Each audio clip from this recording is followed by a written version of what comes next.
l'exportation de déchets nucléaires vers la Russie. Selon l'association écologiste, l'uranium appauvri expédié ne revient pas. Il y a 3 semaines, dans la Manche, des militants avaient ainsi bloqué un convoi d'uranium. La cargaison, après plusieurs arrêts, avait finalement pu rejoindre le port de Cherbourg, où l'attendait un navire russe. Nouveau blocage ce matin, mais sur le site nucléaire du Tricastin, dans la Drôme. Il est 8h30 ce matin lorsqu'un convoi ferroviaire chargé de 500 tonnes d'uranium s'apprête à quitter l'usine Georges Besse du Tricastin, direction le port de Cherbourg pour ensuite rejoindre la Russie. Le train fait quelques mètres et est stoppé net par une dizaine de militants de Greenpeace qui bloquent la voie ferrée. 4 d'entre eux ont les bras enserrés dans un bloc de béton. Notre objectif est simple, on demande un moratoire immédiat sur toute exportation de déchets nucléaires vers la Russie. Sur les 4 dernières années, 33 000 tonnes de ces déchets sont partis vers la Russie. Areva exporte les déchets nucléaires français en Russie et donc on veut s'y opposer.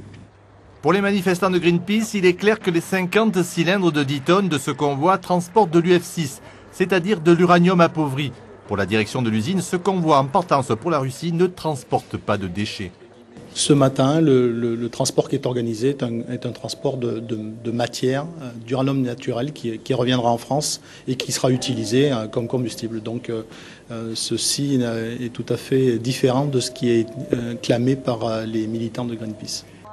Embarrassé, le personnel d'Areva et les forces de l'ordre ont dû employer les grands moyens pour dégager la voie ferrée. C'est au marteau-piqueur et bien caché du public que l'opération a été menée. Les 4 militants ont été dégagés en fin de journée et placés en garde à vue.